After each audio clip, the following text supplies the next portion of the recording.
Hello and welcome to Journeys, a MACSA Podcast. Today I'm here with Dr. Ivan Hurd, who is Assistant Professor of Piano Pedagogy and Coordinator of Class Piano at the UTSA School of Music. He also teaches piano privately here at MACSA. I'm delighted to have him here today. Welcome, Ivan. Thank you. Thanks for having me. Awesome. So glad to have you. Well, I wanted to mention a few things about some of your articles, things you've been doing in the past few years. I looked through your bio, and it was so long, I had to kind of reduce everything down. You've been a busy person, and I've seen you at a lot of conferences presenting these things, and you always get a ton of people there, as well as read your articles. So you've done things on preparation for Debussy, things on Impressionism, on the Russian composer Rebikov, on technique from opposite perspectives, which is a really fun one with Dr. Keeling, one on ornamentation, a bunch of the things with the J.K. Hodges competition here in San Antonio, something on musicality and original song lyrics, memorization, and then a whole bunch of things on Amy Beach. And you've done these all around the United States. And then last summer, you were in Australia. That's correct. Now, did anybody address your American accent there, or was that an issue at all? A little bit. I mean, most people recognized pretty quickly that I was not native to Australia. Not a native to Australia. Okay, so we know that you're not native to Australia. Right. That's one of the things that we talk about your journey. So you've done a lot of things in your musical journey in the past, many years now. I wanted to start with that today to kind of get everyone to get a sense of where you are in your career at this point. You're working on getting tenure at UTSA, but we're going to get to that. But we're going to go way back. Okay. There was a time in your life, in your life journey, where you were not a pianist, and I'm curious to when did you actually start, and what was that like? I was in third grade, 8 years old. Okay. And I remember my older sister was basically teaching herself to play at our grandmother's house. And my dad was an amateur trumpet player. Okay. And kind of saw that she had some talent in kind of learning herself, and decided to put her in lessons. And I think just being the younger brother, having to do whatever my sister did, decided that I was going to take lessons as well. Okay, so how old was your sister when she started then? She would have been, 12. Okay, so 12. All right, yeah. and then you started. You admired what she was doing, and you wanted to follow along. That's great. And do you remember what was how did you find your first teacher? You might not know this because you're 8. We grew up in a small town in northern Iowa, and had one piano teacher in our town. And ironically, the way that the ages and everything worked out, I had actually taught my grandmother. What? Yes. Yeah. What a legacy! I was just a few years older, 20 years older than my grandmother at the time. Wow. So your grandmother studied with the same teacher in Iowa, and so you weren't facing some of the challenges people face in a larger city with finding the best teacher in town. That was the best teacher in town, clearly. Yep. Oh, amazing. So was she what kind of personality did the teacher have? I guess at that age, I remember her being somewhat like a grandmother figure. Okay. But she was kind but also firm. Had some pretty high expectations. I think was well trained herself. Yeah. A member of MTNA. Oh, okay, great. And so I got to participate in a lot of those activities early on. So of course you start piano lessons, and generally when you start, you don't maybe know what's in store for you. And you mentioned that she was a member of MTNA, which is very critical. So she sounds like she got you involved in a lot of activities. And at some point, I'm guessing you probably got where I'm doing this. This is more than just fun to be in the lesson, right? The lesson was fun, but probably something else, where the music itself started to kind of take over for you. Do you remember that happening? And if so, what was that like? I mean, I remember, obviously participating in recitals and theory tests and duet festivals and things like that. So I think it just sort of started to become part of just my daily activity in life and things like that. I was never really the kind of child that my parents had to force me to practice. Okay. So I just remember going to the instrument a lot to just play for my own enjoyment. I can remember showing up to lessons, having learned additional pieces that I wasn't assigned. Wow. You were like a dream student in the sense that you were doing it. Well, I mean, let's talk about what that means in a sense too. That basically means that you were in a fertile situation with a great teacher, someone you related to, someone you respected, someone who made it fun but was also firm, that writing that. And you also had an inclination and were doing it for yourself as well, which makes you do things like learn extra pieces and bring them in, right? And embrace things like all the activities in MTNA. And I'm sure that also informed in a way your trajectory and your journey. I'll share with you briefly that I was fortunate that my very first teacher also was very involved in MTNA things, and so I thought everybody was, right. And that's not the case. It's very fortunate for both of us that our first teacher was like that. So okay, so you're in school now. What did you study with this teacher all the way through high school? No, we actually moved to Mason City, Iowa, which is just 10 or 15 minutes south, my freshman year of high school. Okay. So I got on a waiting list with a teacher, and so I had a different teacher for first year. Her name was Carrie Rederath. But then I got on the waiting list and got into the studio for, her name was Kathy Alcock. Okay. And studied with her for the rest of high school. Oh, wait, we should also mention the name of the first teacher you had. First teacher was Marie Barda. Marie Barda. Okay, fantastic. And then, and so you were, when you first, so you mentioned a waiting list. So this sounds like this was someone that, the reason I like to track this is like, many people out there are also on their journey, like how do I find a great teacher? How do I identify a great teacher? One of the ways you can identify them is if they don't have room, and which can be frustrating because then they don't have room for you. But so how did you, one, know about these two teachers in Mason City? And then how did you, identify them and then contact them? And again, a lot of this was probably work done by your parents, but I'm guessing you had some say. The first teacher, Carrie Rederath, I think was a recommendation from a music store. Okay. As far as Kathy, another classmate of mine in an upper grade was studying with her and was writing her own music. And I remember that this student was really successful and I thought, really great pianist. Yeah. And so I thought, well, I want to study with the same teacher. Yes. And so just, figured out who that was and started that process and just had to wait a year. Okay, so that's good. So you heard some proof in the real world of the results the teacher was getting, and then you were like, well, who does that person work with? And that is a great way to do it. Right. And then what was it like then with those two teachers? Particularly, I guess the one that you went to before you went into college. Like, what were you doing, like typically? Well, Kathy was a little bit different from my very first teacher in the sense that we had our studio recitals twice a year, but less on the MTNA activities. Okay. And she was really more focused on fostering just a love of music in her students, and I think cared more about their longevity as far as being interested in classical music, whether they chose to pursue it as a profession or not. And so I mean, she was the first person that probably introduced me to like standard classical literature at an advanced level, right? And famous pianists and their recordings, and I just sort of got enamored, I guess, at the time with classical literature. Oh, that's a big deal. That's a very big deal. And then. This was the first person, the first year, your freshman year, or This was Kathy, who I went to sophomore year. Sophomore year, okay. And then at some point in there, I imagine you were like, well, I'm going to go to college, and what am I going to do? Like, what? I mean, you did get your bachelor's in piano performance. So how did you make that decision to go into that? Yeah, I have kind of an interesting backstory. Please, this is what we're college. here for. I want to hear about this. So I did 2 years at community college in my hometown. And so I was still taking piano lessons with William Backlund for the first 2 years. And I also played saxophone. Oh, I should not know this. I should mention my high school band director as an influential teacher. Please, but yes.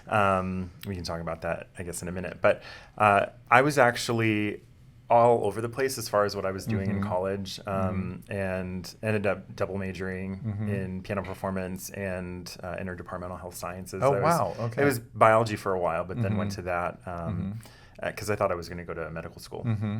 Awesome. Well, you became a doctor anyway. A different kind of doctor. Actually. So let's back up into this band director, because this is part of what I think is so important, is that people need to recognize, if they know that, we're on our journeys and we have people that influence us, our guides, right? And it's, I think, important to talk about that a little bit. Right. So this person, Mr. Backlund, was his name? Sorry, that was who I took piano lessons with. I'm sorry. That's Community community college. And who was your band director? My band director was Russ Kramer. Okay. And you mentioned that he was influential. Yeah. I mean, I was very serious about the saxophone all through high school. I actually played it all through undergrad, thought about majoring in saxophone performance. And as a director, I feel like not only taught his students music, but taught us a lot about life, and where I felt I learned more about being just a good human and responsible and having integrity in the work that I was doing. And even when I later transferred to the University of Iowa, came back and had a conversation with him when I was trying to decide if I was going to pursue music professionally. And so he has been very influential. We're still in contact, and that's so cool. Yeah. We've had some conversations already on our show, and band directors have played that role for several people. Life skills and really, that outside perspective beyond your parents, right. That can be so critical. And obviously, I'm so glad you mentioned that. So you're at community college, and you get finished. And then, you have to make another decision, right? So how was that decision made? Well, I couldn't imagine stopping studying the piano at that point. And I knew I wanted to go to the University of Iowa because that's where the medical school was in the state. And the only way to continue taking piano lessons through the university there at the time was to be a music major. Okay.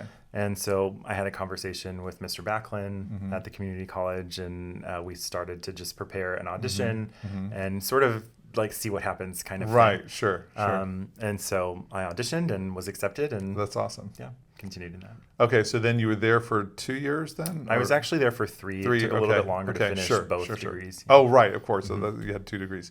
And what was it that so then you had to eventually decide to not pursue the second degree. So for your master's program, what was that?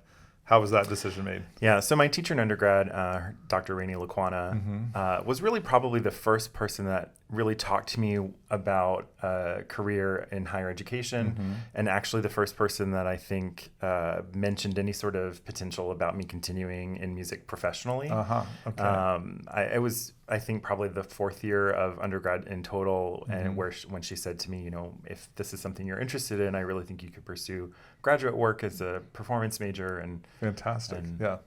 How did you feel about that when she said that? It was, I guess, exciting, validating, and caused me to think a lot about the next decisions that I was going to make. And nice that somebody, I think, saw that. Maybe others would have prior to that, but I just didn't express an interest maybe. I'm curious, I forgot to ask one other thing about saxophone. Were you doing jazz as well as classical with the saxophone? I did some jazz in high school. I was, first saxophone in our jazz band. But I mean, that was pretty the extent of my jazz playing. So you found more resonance with the classical study overall. And then so then your time to do your master's degree, and I'm making this very simple, we're going through this fast. Of course, the hours of practicing, we're leaving all that part out. But how did you decide, where to audition, and then ultimately where to study? I auditioned at a lot of schools in the Midwest, places that were fairly close to home. But my undergrad teacher recommended Joel Schoenhals, who's at Eastern Michigan University. And they studied with the same teacher, Rebecca Pennies, at Eastman for their doctorate. So she felt that it would be a nice transition for me to continue kind of in a similar line of thinking. Right. Okay. And so you went up there. What was it like working on your master's? I was fortunate in a way. I went from Iowa, which had master's and doctoral programs, and so there was basically a little fish in a big pond in that kind of situation. In Mesa City, and then at Eastern Michigan, it was a smaller program, just a master's degree. They didn't have doctoral students. And also, I had a really strong foundation academically from my undergrad. And so I felt that I just had a ton more practice time in my master's degree to really focus on just playing the instrument. Because, the academics came fairly easy to me, I would say. So. Right. And then, so you then at some point decide, because you could have stopped at your master's degree, to continue study. What led to the decision to get a doctorate? Ironically, a friend of mine from my undergrad who was a doctoral student had mentioned, okay, Ivan, you're going on to get your master's degree. If you think you're at all interested in getting a doctorate, you need to decide that from day one of your master's degree. That's very good advice. It flies by just short 2 years. Right. And so I thought, if I'm going to try to have, I thought it was the most stable career option was to pursue higher education. And so I went to Dr. Schoenhals and basically on the first day told him that. And so picked a program and decided what repertoire would work well for auditions, because it's only about a year after that you start that's true. auditioning. It is way faster than people think. So then did you, in terms of then deciding on where to go to get your doctorate, I mean, I know where you got your doctorate, but how did you come to that decision, and also to add the pedagogy element? Because both my bachelor's and master's were in performance. And as I started looking for doctoral programs at different universities across the country, I started to see a trend that there were a lot of people that were teaching pedagogy, and in particular graduates from the University of Oklahoma. And so that's how I discovered that program. But then I started looking more into other pedagogy programs, and I did audition to some performance degrees as well, or some that were combined performance and pedagogy. And I just sort of felt that where I was at that time, that I would have a greater success in higher education in pedagogy than I would in performance. And then with so to choose to go to Oklahoma, then like how did you make that decision? What was the process like?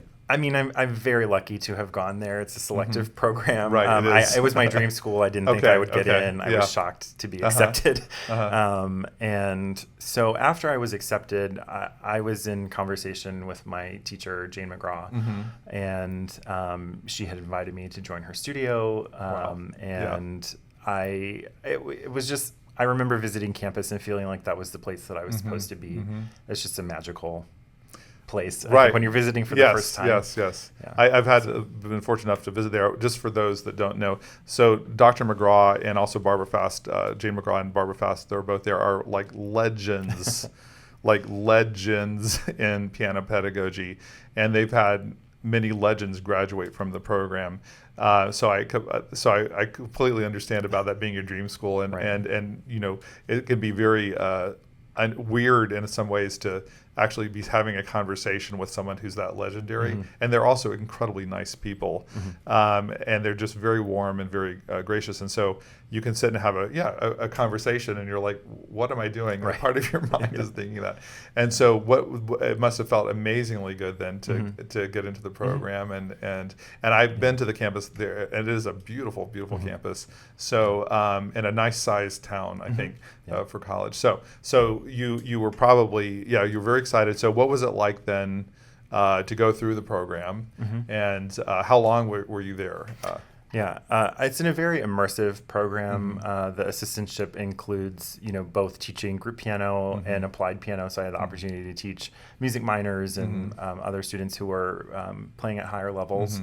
And there's just so many different opportunities that are presented to you as far as teaching master classes to students in the local area, or participating at the national level, because they have a very strong student collegiate chapter through MTNA. So there were just a lot of opportunities. And then also, it's a big, robust program. And so there's very like-minded students that are there, that are all kind of working towards the same goal. So it was just a really good environment to be a part of. Awesome. Well, then, of course, so then you actually get finished with the doctorate, which is not a simple task. And now one is facing the workforce, and that was I saw that was one of the presentations you've done is on what that's like. So your next stop on the journey is now finding a place to teach. And you ended up at UTSA, which is now the School of Music. But what was that experience like? Okay, you're finishing, or you're about to be finished. You're probably starting to look. Right. And what was that experience like? I mean, I had finished my third year on campus. All of my coursework was done. All I had left at that point was we did 4 doctoral workshops and then also writing a document. And so at that point, I was able to start looking for jobs. Okay. I had interviewed at University of Tennessee and Columbus State University in Georgia, and then the position here at UTSA was open that summer, kind of late in the process. Job search time of the year.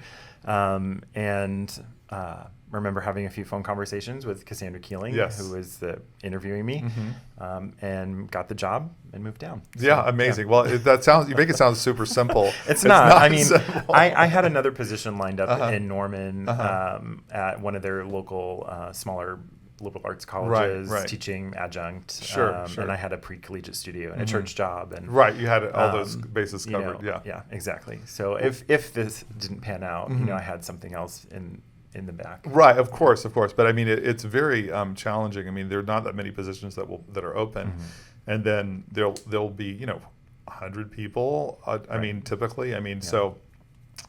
Maybe even more than I've certainly heard more than 100 for these positions. So it's very, very challenging, and also even the interview process itself, I know is very challenging.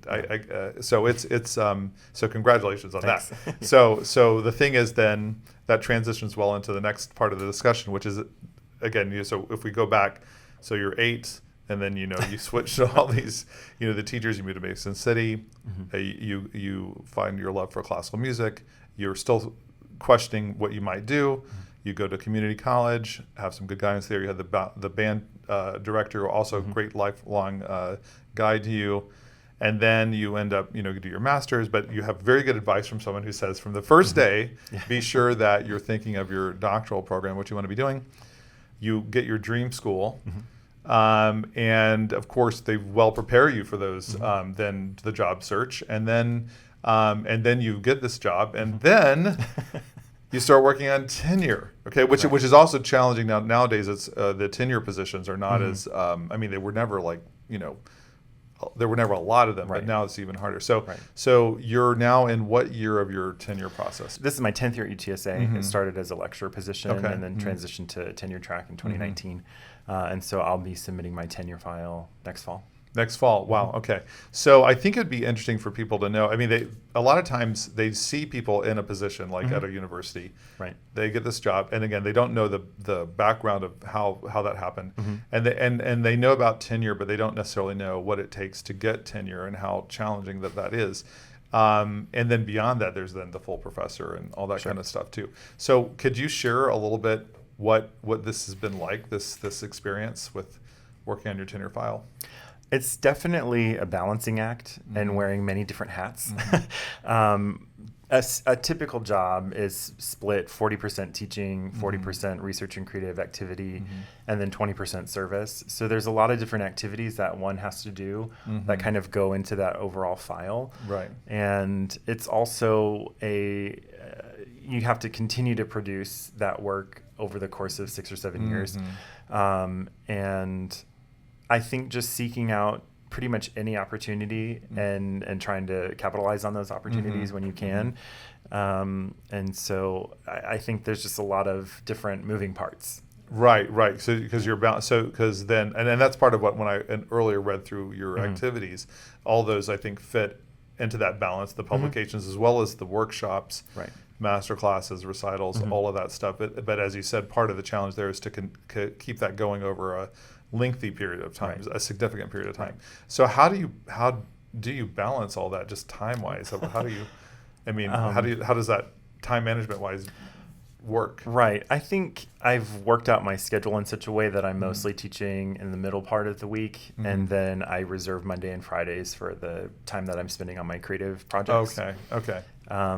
And I think just being involved in the different professional organizations helps, because then you realize what kind of opportunities are available, and the types of things that other people in your field are doing, that whether they have tenure or working towards tenure, as examples. Right. So yeah, because you're plugged into like NCKP and then MTNA certainly.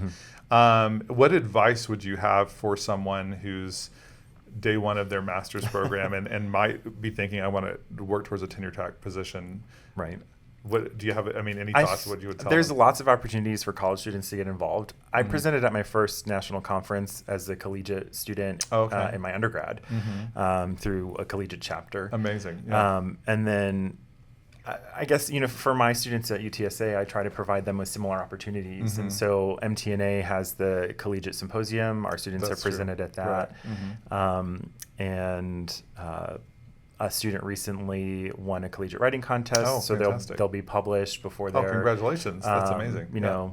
In the job force as a student. Yeah, it's a big deal. And I think just starting to participate professionally is the best way to start getting involved early on, so that you can start to make connections and get to know faculty across the country and other students who are likely going to be your colleagues as they're in similar positions and things like that. I think sometimes they're not, the students are, until they start getting involved, they don't realize that it's quite a small world, this musical world. And once you do lean in, then it becomes a little bit more clear, all these opportunities. What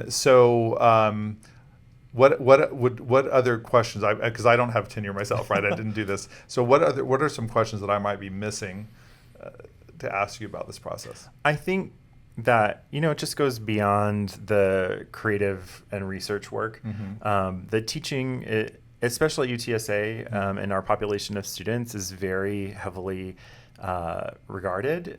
So we have to be good educators. Well, that's true. And so I think thinking about ways that you can create opportunities for college students is an important part of a tenure track position, and also getting your students recognition, whether that be at the college level or outside of the university. And then the other piece of it is the kinds of things that go into the service portion. It happens at all sorts of different levels. You mean like in terms of local, national? Correct. That kind of stuff? Yeah. And one thing I also wanted to mention is I think it's kind of unusual. A lot of times those in a pedagogy, they're running a pedagogy program, will not do as much private teaching as you're doing. And you're doing a lot of private teaching on top of all this. Could you, so that stresses you out even more in some ways in terms of time. I'm very grateful, because we're grateful to have you here at MACSA. I mean, you contribute a tremendous amount. Yet some people don't do that, and so that's fine. They have their reasons for that. But could you speak a little bit about why you have feel that that's important for you? It definitely makes it more challenging to balance everything.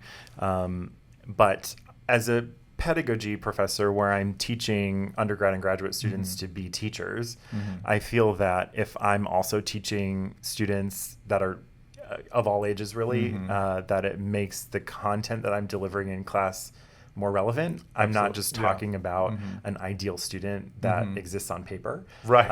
And I can share with them experiences of all sorts of different success stories and challenges with students, and parental interactions, and how to prepare them for different types of activities. I mean, so it's like real hands-on experience that I'm gaining, that I can then impart on my college students. I think that's very valuable. I think that's, from my experience too, it's having someone who can, because the parents and the students are not always reacting, like you said, the way that they should, right? And then you have to still figure out a way to make it all work. Right. In terms of the direction that you think future-wise, in terms of piano pedagogy, what trends are you seeing, in our world? Yes, I think we're all working to be more inclusive and more diverse. So I know at the conferences that I'm attending, I'm seeing a lot more emphasis in those areas, kind of getting out of the standard canon of literature, for example, but also a heavy emphasis on technology and how that relates to music education. So those are some of the trends that I think are emerging. Also, working with Gen Z students and how to motivate them, and because the population of student is changing along with the times of the world. And so we have to be prepared as to how we're going to help continue classical education or just piano study in general. Awesome. And then what about for yourself? Like, I know you've got one more year left on the tenure file, and I'm guessing you have to still do things. Is there anything that you have coming up that's particularly exciting for you?